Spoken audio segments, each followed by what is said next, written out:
Good morning, everyone. How are you today? Good morning, Good morning, sir. sir. I'm We are fine. good. Thank How are you. you? Fine. I'm fine, thank you. So great. All right. Before we start, let's begin with a short prayer dulu ya. Berdoa dimulai.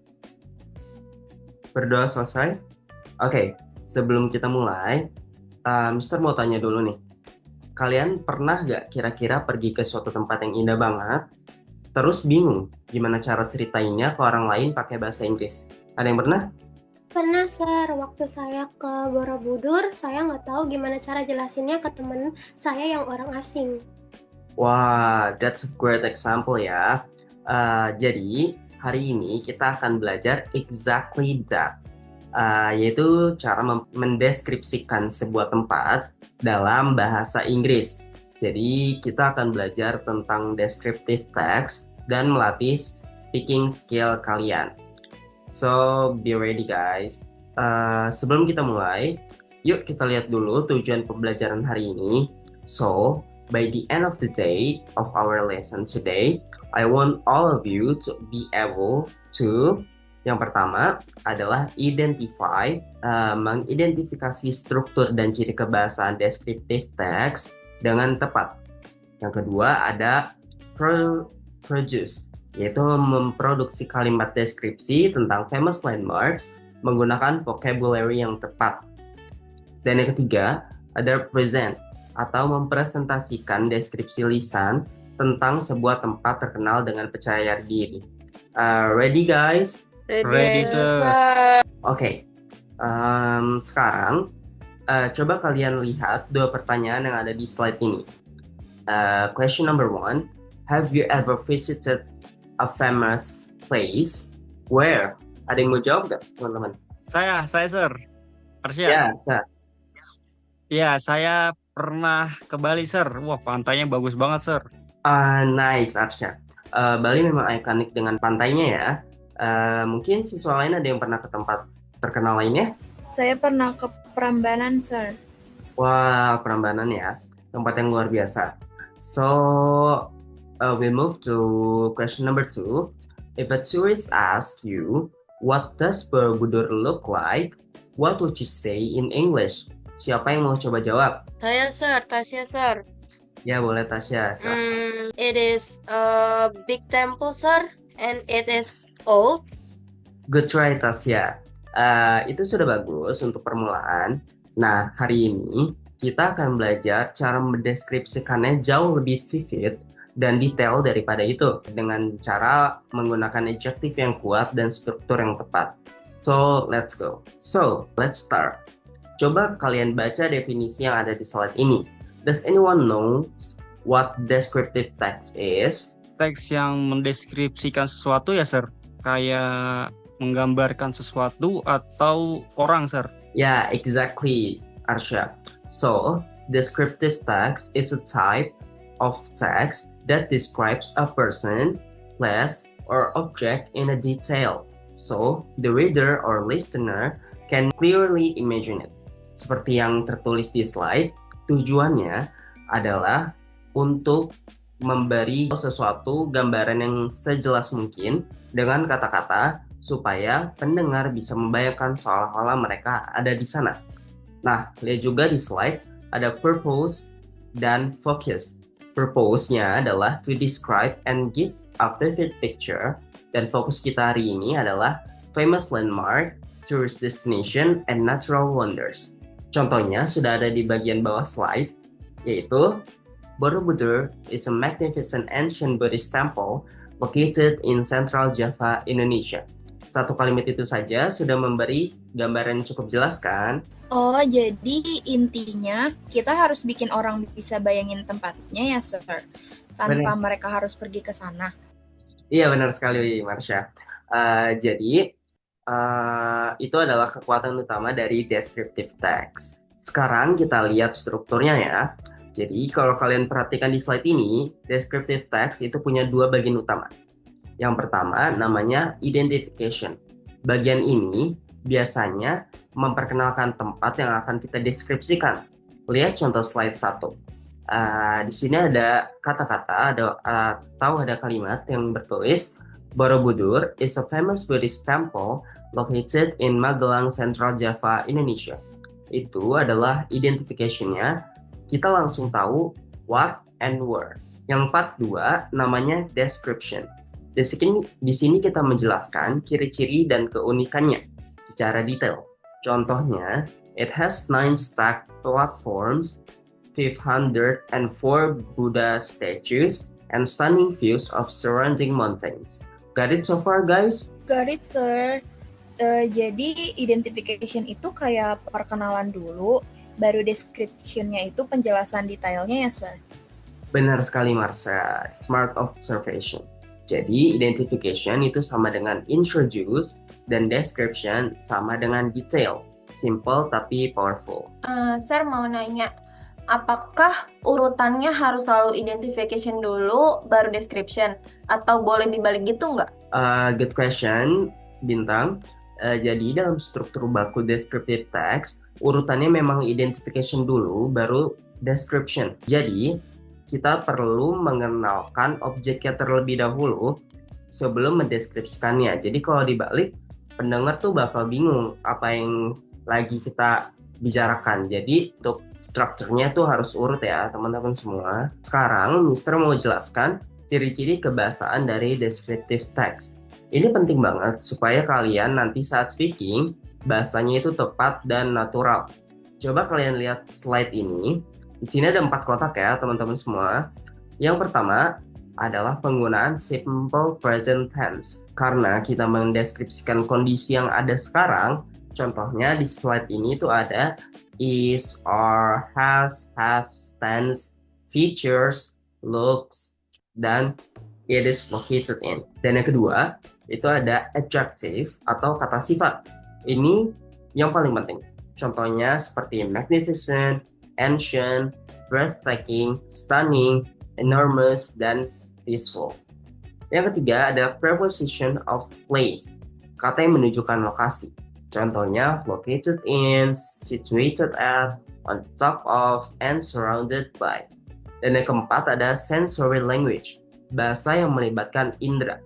Contohnya looks like, feels like, it appears to be, dan you can see or you can smell. Sir, berarti semakin banyak adjektif yang kita pakai, deskripsinya semakin bagus ya, Sir? Benar sekali, Tasya. Jadi, semakin spesifik dan bervariasi adjectives yang kita gunakan, deskripsi kita itu bakal lebih vivid dan terasa lebih hidup. Tapi ingat, quality over quantity ya, teman-teman semua. Jadi, kita harus pilih adjective yang paling tepat dan kuat, bukan asal banyak aja. So, kita lanjut ke slide selanjutnya. Sekarang, kita lihat di slide ini adalah useful expression for speaking yang bisa kalian gunakan nanti. Ada 4 kategori. Yang pertama adalah introducing. Untuk membuka deskripsi kalian, itu bisa menggunakan kata-kata seperti I'd like to describe, atau today I'm going to talk about, atau let me tell you about. Dan untuk location, kita bisa menggunakan it is located in, it is situated at, dan it can be found in. Untuk describing, ini untuk menggambarkan. Kita bisa menggunakan it looks, it has, it is surrounded by, dan it features. Dan untuk concluding atau untuk penutupnya, kita bisa menggunakan overall, it is, atau it is truly, that is why it is famous for. Jadi expression ini yang akan kalian gunakan saat latihan dan presentasi nanti ya. So, kalian boleh screenshot slide ini sebagai referensi. Sir mau tanya, boleh nggak kita pakai lebih dari satu expression dari kategori yang sama? Boleh banget Anissa Putri. Malah bagus ya. Jadi semakin bervariasi expression yang kita pakai, speaking kita juga semakin terdengar natural dan tidak monoton. Jadi, good thinking teman-teman. Sekarang, Mr. akan mencontohkan cara mendeskripsikan sebuah landmark. Coba kalian lihat di slide ini, ada 2 bagian, yaitu identification dan description untuk Borobudur Temple. Jadi perhatikan baik-baik ya, Mr. akan membacakan sekaligus kalian akan coba bayangkan tempatnya. Borobudur is an ancient Buddhist temple located in Magelang, Central Java. It is the world's largest Buddhist monument built in the 9th century. Itu masuk ke dalam identification-nya. It has 9 stacked platform, 6 square and 3 circular, decorated with 2,672 relief panels and 504 Buddha statues. From the top, you can see breathtaking views of the surrounding volcanic mountain and a lush green rice field. Borobudur is a UNESCO World Heritage Site and truly a magnificent, awe-inspiring place. Dan itu masuk ke dalam description-nya. Jadi, perhatikan juga di slide ini, itu ada tips di bagian bawah, yaitu use adjective like magnificent, ancient, breathtaking, dan stunning to make your description more vivid. Jadi, apa saja adjective yang kalian temukan di teks tadi? Siapa yang mau jawab, teman-teman? Saya boleh, Sir? Ya, silakan. Adjektifnya itu ada ancient, breathtaking, magnificent, and lush, Sir. Ada yang Saya lain? juga mau jawab, Sir. Ya, Anissa Putri, silakan. Saya juga lihat awe-inspiring dan volcanic, Sir. Bagus sekali, Putri Bintang dan Anissa Putri ya. Kalian menemukan hampir semuanya. Nah, sekarang kita lihat juga bagaimana strukturnya. Jadi, identification dulu yang singkat dan jelas, baru masuk ke description yang kaya dengan adjectives dan detail. Inilah struktur yang harus kalian ikuti saat nanti speaking ya. Now, it's your turn to practice. Coba kalian lihat di instruksinya di slide, ada 4 langkah. Yaitu, pertama, kalian plan your speaking atau susun identification-nya dulu, lalu baru description. Yang ketiga, saya akan memberikan waktu kalian untuk practice speaking, mungkin sekitar 1 menit, lalu presentasikan to the class, and classmates will guess the landmark. Jadi jangan sebut nama landmarknya dulu ya di awal, teman-teman. Mister, boleh pakai catatan nggak nanti pas speaking? Boleh banget catatan untuk keywordnya aja ya, teman-teman, sebagai pengingat. Jadi Tasya jangan dibaca kata per kata dan usahakan tetap bicara natural seperti lagi cerita ke teman, oke? Oke, Sir. Oke, great. So good luck everyone. Saya akan beri kalian waktu untuk belajar speaking dulu, nanti kita balik. Welcome back everyone. Sekarang sebelum kita perform, kita lihat expression dari slide 7 dulu ya bersama-sama. Nah, di sini sebagai pengingat ada expression yang kita bisa gunakan untuk introducing, location, describing, dan concluding. Jadi, beberapa useful expression ini harus kalian gunakan semua saat presentasi, dan saatnya kita masuk ke performing slide ya, teman-teman semua. Oke, performance time. Siapa yang mau jadi volunteer duluan? Angkat tangan. Saya, Mister. Boleh, Tasya. Silakan. I'd like to describe a very famous landmark that is considered a symbol of eternal love. This breathtaking monument is a white marble mausoleum located in Agra, India. It was built in the 17th century by Emperor Shah Jahan in memory of his beloved wife. The building has a magnificent central dome surrounded by 4 elegant minarets. The exterior is made of pure white marble that glows softly in the sunlight and shimmer at night. In front of the building, there is a long reflecting pool with perfectly symmetrical gardens on both sides. It is a UNESCO World Heritage Site and one of the most beautiful buildings ever created in the world. Thank you, Tasya, untuk penjelasannya. So, class, what landmark is that? Siapa yang tahu? Boleh angkat tangan, teman-teman semua. Taj Mahal, Sir. Ya, benar sekali, Taj Mahal. So, let's give a applause buat Tasya semuanya. Hebat. Tasya, that was outstanding. Saya suka sekali penggunaan kata kamu glow softly in the sunlight and shimmer at night itu sensory language yang tadi kita pelajari di slide 6 dan kamu menggunakannya kan dengan sangat natural. So well done. Thank you, sir. Sekarang Arsya, are you ready? Ready, sir? Go ahead, the floor is yours. Okay, I like to describe one of Indonesian most iconic landmark. Magnificent ancient monument is located in Magelang, in Central Java, Indonesia. It is world's largest Buddhist monument and was built in the 19th century.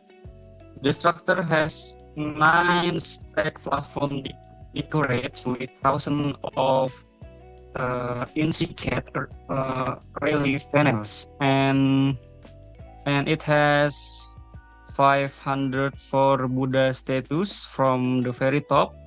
Visitor can see breathtaking view of volcanic mountain and lush green rice field all around. It is a spiritual and mystical place that has stood for over 1,000 years, and it is one of Indonesian greatest treasure.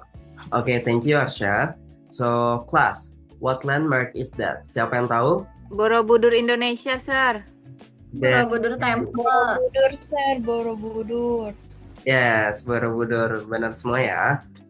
Jadi Arsya, saya suka banget kamu itu menggunakan kata-kata spiritual and mystical. Itu adjective yang sangat unik. Dan penggunaan kalimat seperti Indonesia's greatest treasure, that's a beautiful concluding expression. Persis seperti yang ada di slide 7 ya. Excellent, Arsya. Ya, makasih, sir. Tadi saya kelihatan nervous banget soalnya, maaf, sir. Nggak kelihatan kok. Terbata-bata saya ngomong. Udah kelihatan ahli banget ya ngomong bahasa Inggrisnya. So, okay. One more siswa. Siapa yang mau perform? Saya boleh, sir? Silakan Putri Bintang. Okay, sir.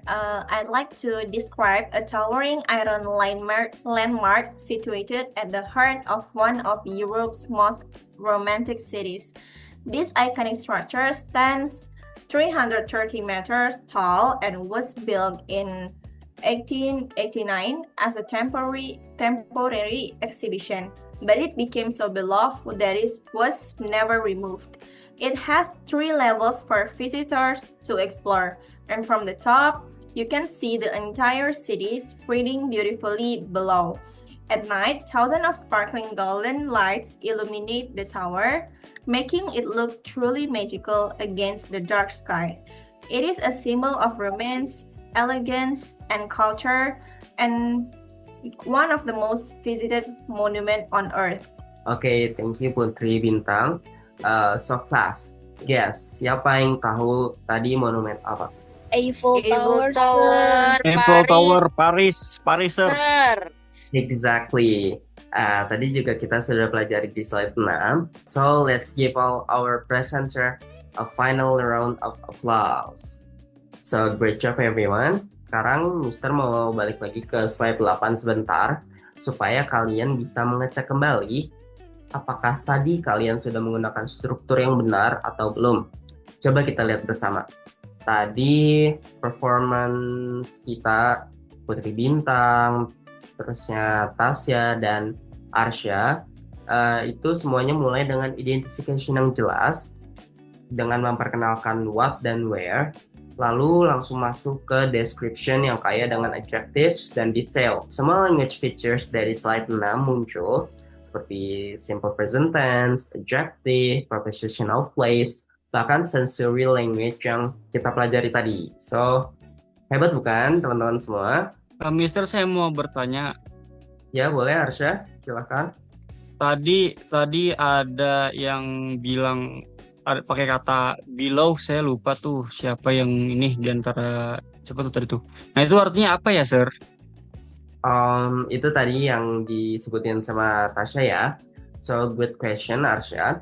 Beloved ini artinya sangat dicintai atau tersayang. Jadi, it became so beloved, artinya ini dia menjadi sangat dicintai oleh banyak orang, dan itu salah satu contoh adjektif yang kuat dan emosional. Jadi, good observation. Mister, saya mau nanya lagi. Ya, Arsya? Kalau misalnya kita nggak tahu adjektifnya yang tepat, apakah boleh kita pakai yang sederhana dulu, yang lebih gampang? Boleh banget ya Arsya. Jadi yang penting tuh kita speaking dulu dengan pede. Lalu kalau kita lupa adjektif yang tepat, kita juga bisa kembali ke slide 6 sebagai referensi. Tadi kan kalian sudah screenshot ya. Jadi di sana tuh sudah banyak contohnya. Jadi, don't let the fear of using the wrong word stop you from speaking. Alright, let's wrap up. Coba kalian lihat slide penutup ini. Ada 3 poin penting yang kita pelajari hari ini. Apa saja? Mungkin ada yang bisa dibacakan? Descriptive text, identification plus description, use adjective and simple present, tense, practice makes perfect, keep speaking. Benar sekali, Marsha, perfect. Jadi itu adalah 3 kunci utama hari ini. Dan language feature yang paling penting untuk descriptive text itu apa saja? Mungkin Arsya bisa jawab. Adjective, sir. Sama simple present tense dan preposition of place. Excellent, Arsya. Ingat, semakin vivid dan spesifik adjectives yang kalian gunakan, itu semakin kuat dan berkesan juga deskripsi kalian. Jadi sebelum kita tutup, Mister mau tanya, kalau kalian sekarang punya teman dari luar negeri, dan dia tanya, what's the most beautiful place in Indonesia? Kira-kira tempat apa yang mau kalian deskripsikan? Dan 1 adjektif apa yang paling cocok? Siapa yang mau jawab? Teman-teman semua? Saya, Sir. Ya, boleh. Oke ya. Saya mau bilang Raja Ampat, Sir, Better King. Oke. Saya Labuan Bajo tuh magnificent banget, sir. Benar. So, next siapa lagi? Komodo Island. Saya, Sir, Bali. Bali itu enchanting. Oke. Saya, Sir. Bromo. Nah, Mystical. Kalau saya Lombok, sir. Stunning. Okay, that's great semuanya. So look all these beautiful places and adjectives like breathtaking, magnificent, enchanting, mystical, stunning, dan extraordinary. Kalian semua sudah punya vocabulary yang luar biasa, dan semua adjectives itu bisa kalian temukan polanya di slide 6 yang tadi kalian sudah screenshot ya teman-teman. Oke, last task. Sekarang ambil selembar kertas dan tolong tulis 3 kalimat dalam bahasa Inggris yang mendeskripsikan sebuah tempat atau tempat favorit kalian. Gunakan minimal 1 adjective dan 1 preposition of place yang kayak ada di slide sebelumnya ya, waktu kalian 5 menit setelah Zoom ini. So, thank you everyone. Nanti kertasnya bisa kalian foto dan kirim ke saya. So, alright, that's all for today. Kalian semua luar biasa, especially yang tadi berani speak up dan presentasi. Like yang dikatakan di slide, practice makes perfect. Jadi keep speaking. Untuk next time, coba ceritakan 1 tempat favoritmu dalam bahasa Inggris ke anggota keluarga atau teman-teman kalian ya. Minimal 3 kalimat. Deal teman-teman semua? Deal, sir. Deal, Sir. Sir. Okay, perfect. Deal. Thank you so much everyone. Have a great day and goodbye. Thank you, Thank you, sir. sir. Goodbye. Thank you, Sir. Sir.